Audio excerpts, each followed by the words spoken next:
इसलिए हम ये प्रोग्राम जो है ये अंग्रेजी ज़ुबान में करेंगे और उम्मीद है कि हमारे नाज़रीन और सामीन को ये पसंद होगा क्योंकि ये नस्ली तासुब के बारे में है। तो चलिए हम अब इंग्लिश में शुरू करते हैं। Today I have invited a very special guest. His name is Roger Mathiasen. He's a former member of Danish Parliament. He's a director of Courage Institute. He's still actor and human rights campaigners. He has been all over. He's a man of many talents. Roger, thank you very much for coming to our radio and TV program. First of all, these are very difficult times. Mm-hmm. And we have many issues to discuss, especially about racism, discrimination, what's happening around in the world and in Denmark. But before we come to this very difficult issue, not difficult, but very large issues, I would like our readers, listeners, and viewers to know who is this man. So I will start with you first, okay? So because, as I said, you are a multitasking person and you have been educated in many fields. But can you tell our viewers and listeners a little bit about your background? Mm-hmm. Yes, and thank you very much for having me on your program. Always welcome. So, I was born and raised here in Denmark from a white Danish mother and a black Ghanaian father. From Ghana. From Ghana. And was Ghana a colony of Denmark for a while? Yeah, it was. We had when it was called the Gold Coast. Denmark, he wanted to grow coffee there, and they also, extracted a lot of enslaved people to the Danish West Indies, the former Danish West Indies, from the Gold Coast. They had a fortress called Christiansborg in Ghana. So it's a really brutal and dark. Past. Chapter of the Danish colonial history, something that is not talked about in and it's not present in the average Dane's mindsets. So I was born here and raised in Gellerparken, which is a so-called ghetto, but it is just a low socio-economic. It's in Aarhus in Jutland. It's in Aarhus.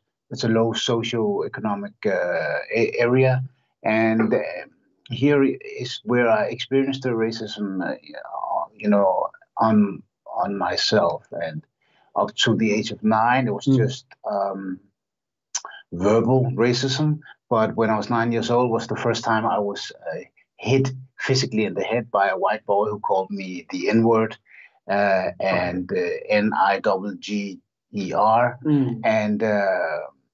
and took my bike. And that's the first time I was 9 years old where racism not only hurt mentally, but it hurt physically. It's like Muhammad Ali, his bike was stolen. Oh, really? Really? He started actually boxing because his bike was stolen.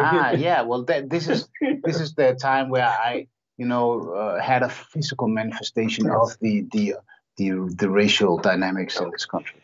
I'm sure you know that Ghanaian Africans were one of the first minority group which came to Denmark in 60s and late 70s, and I worked with many of them at that time. Have you ever visited Ghana? No, I have your not. Father's not land? Yet. I've had so many Don't invitations. I'm telling you that. I've been to the northern territories of the continent of Africa, but I have not been in That's my your roots, country. man. Yeah, it's my roots. I'm going back there. You should. You should. Because I've heard a lot. I met former President Jerry Rawling, and it's a beautiful country. Yeah. And as this was called Gold Coast, because there was gold all over, Shanti tribe and all. Yeah. Anyway, as you said that you were born and raised in Gellerparken, in Aarhus, which is in Jutland, the second largest city in Denmark. The area you were born is designated and has been for many years called a ghetto. I mean, you are an international person. Is it really a ghetto? Why do they call it a ghetto? Yes. So that's the thing. I actually asked the former Minister of Housing, please define ghetto. Please tell me why you label this area a ghetto. And because, of course, there's a lot of all the negative associations around black and brown people, around gang violence, around crime. This is what's associated with the word ghetto, and this is in fact what they are labeling and putting, into these areas. But really, a ghetto, was back, for example, when the Jews were put in camps. In Venice, yeah. So it has nothing to do with a ghetto of that kind, and it is just a label to exercise negative associations and exercise power over these people. But also, Roger, I have read in many newspapers, those schools where majority of the children are black or Asian or minority, they call them ghetto schools. Mm-hmm. So it is not actually the gang wars and all that. Mm-hmm. It is anywhere where the majority of the people are not white. Yes, they are labeled, quickly. And that is also, they put these into the legislation, the laws. They even have, if there's a certain amount of ethnic people there, then it's a hard ghetto. So this is just institutionalized discrimination and racism. Mm. And what we're facing is also the fact that they are punishing the people there instead of rebuilding, instead of trying to integrate these people. They are actually punishing 6-year-old children. If they're not speaking the Danish language adequately, they are holding them back in school, giving them, a major disappointment early on in their lives, instead of supporting them, saying, how can we help you become better at the language, and not, holding you back, seeing all your schoolmates go forward. In 80s, we had in Denmark a Commission for Racial Equality in Denmark. I was a member, and we had a delegation from America visiting Denmark. So we took them into those areas, Gellerup Park. And I asked the head of the delegation, there was an African-American lady. I said, do you know that this place is called a ghetto in Denmark?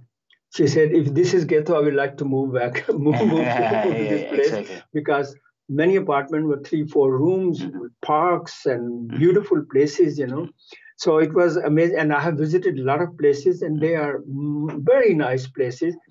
And now, as you say, Denmark has made laws now. They want to tear down those areas. Is there any political agenda behind? Yes, there is. And I think, the positive intention of this law is that they want to make mixed cities. They want to have, low economic status, demographics of people living with high economic status people, white people, brown people, black people, and so the intention is somewhat, okay, but the way they are doing it is just full-blown, national state-sanctioned discrimination. Mm-hmm. And also the fact that they are passing laws that gives the Minister of Housing the mandate to tear down buildings without asking and going into a dialogue with the local housing organizations, saying, is this a good approach? So I think in terms of discrimination and marginalization of people who are in effect already in a bad place. I want to tell our viewers and listeners that in Denmark, you cannot go and take an apartment. You have to go through housing societies or through the municipality. Mm. They send you. So my question to you, Roger, when people apply for an apartment, and especially ethnic minorities, so they are sent to those areas which are already populated by resource-weak people. Yes.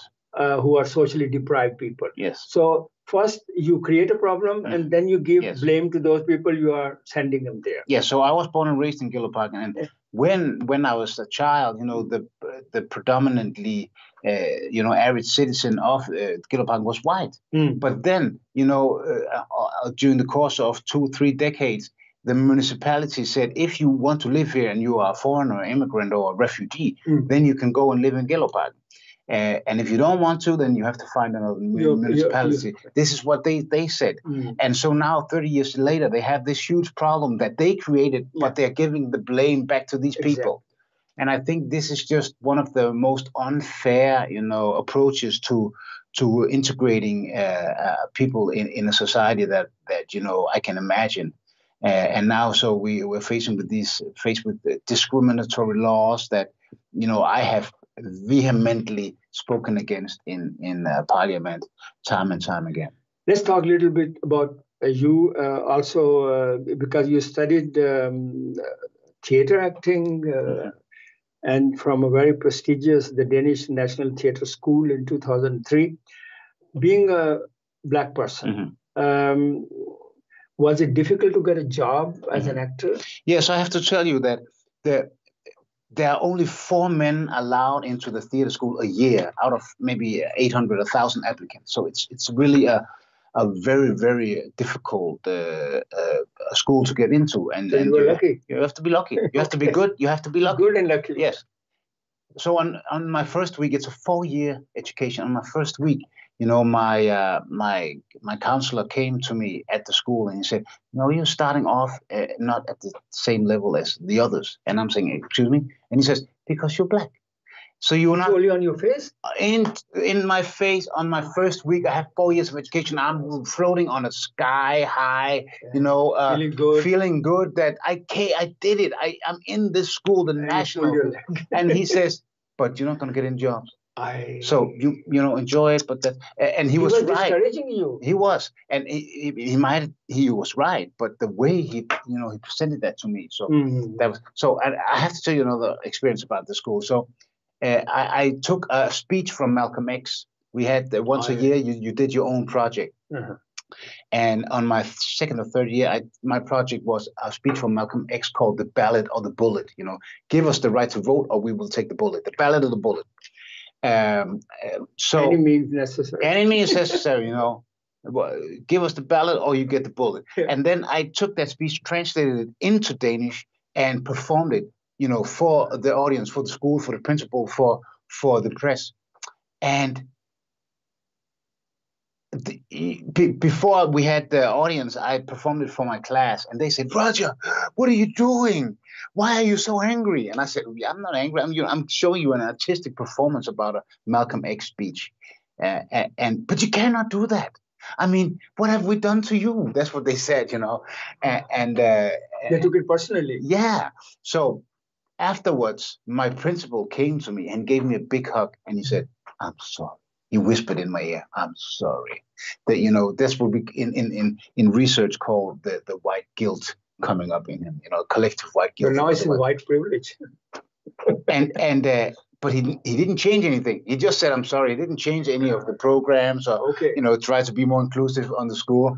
It was just a sudden hug that he gave me. He think it makes everything right. Yeah, exactly. Tell me, are there many Black ethnic minority actors in theater and film in Denmark?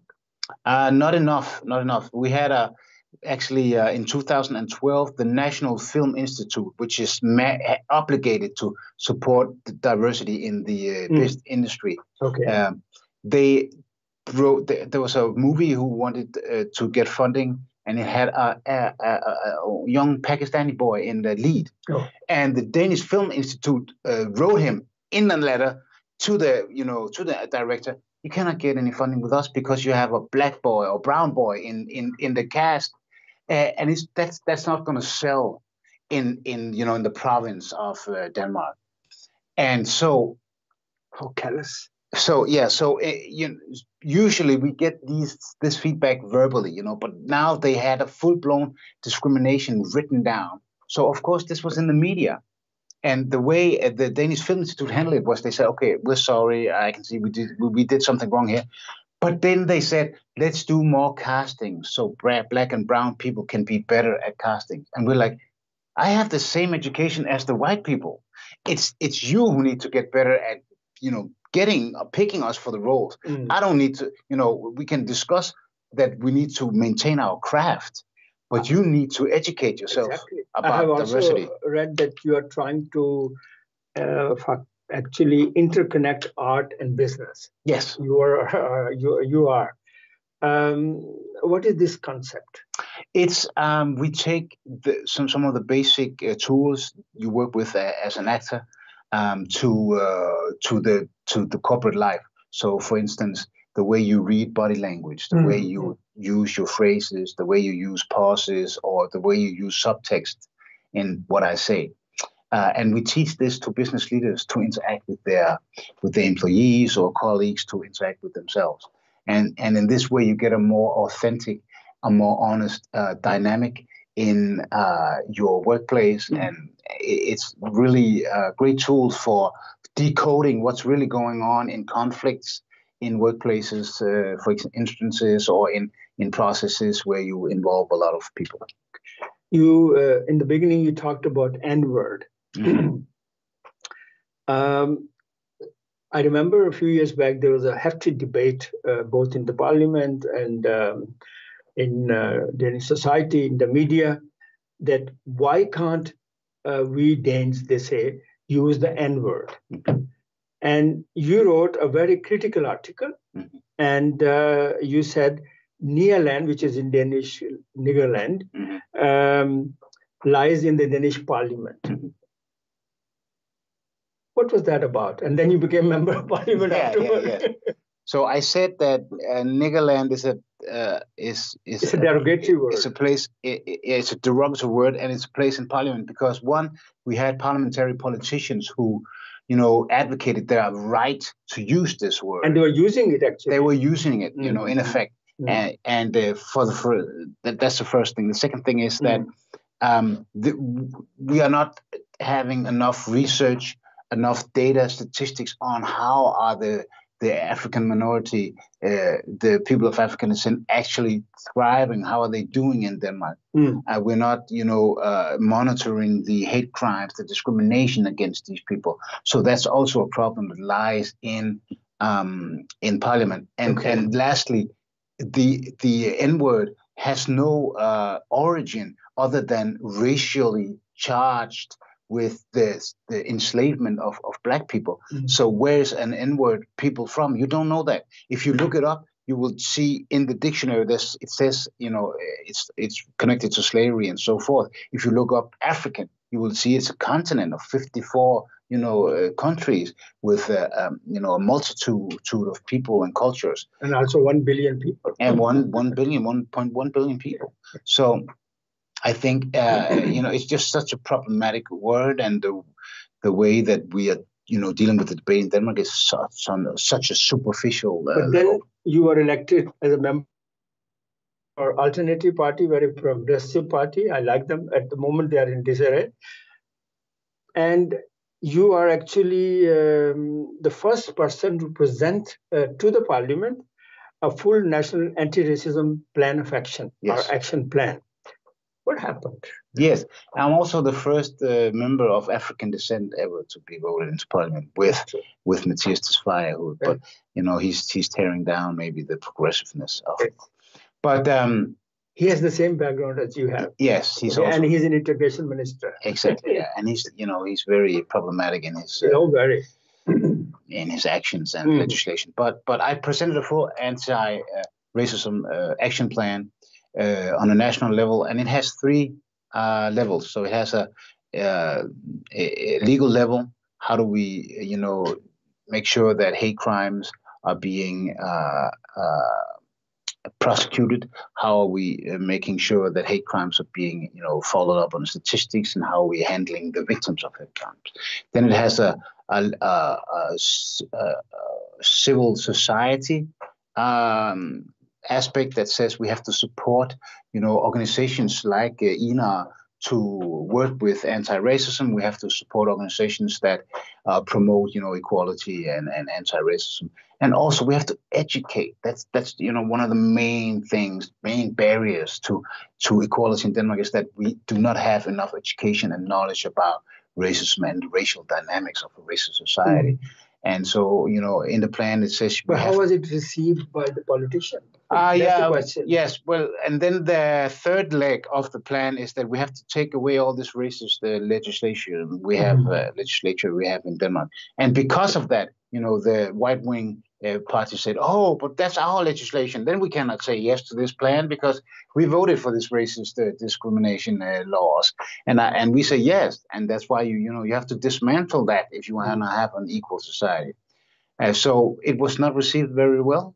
I saw in the parliament you were discussing with the minister and you asked certain question, and actually the chairwoman of the Danish parliament at that time, Pia Kærsgaard, who is the founder of most racist and Islamophobic Danish People Party, she actually was very angry at you. Yes, she's been angry at me many times. Okay. But at that time I saw that. Yeah, but I think now there's something happening now, with Black Lives Matter, with the momentum in the general population of Denmark, also the white population, saying we have to do something about it. We have to do something about the structural racism and the structural discrimination. And so it's I just came from another interview in TV2 where I was able to also put forth an agenda and I think something is going to happen here in 2020. We will definitely discuss that in our next segment. Viewers and listeners, that was Mr. Roger Mathiasen, the former member of parliament, a very active person. He's also part of our organization, INAR.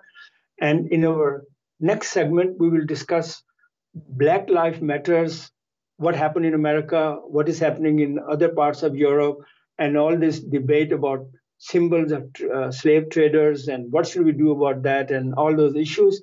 Until that time, take good care of yourself.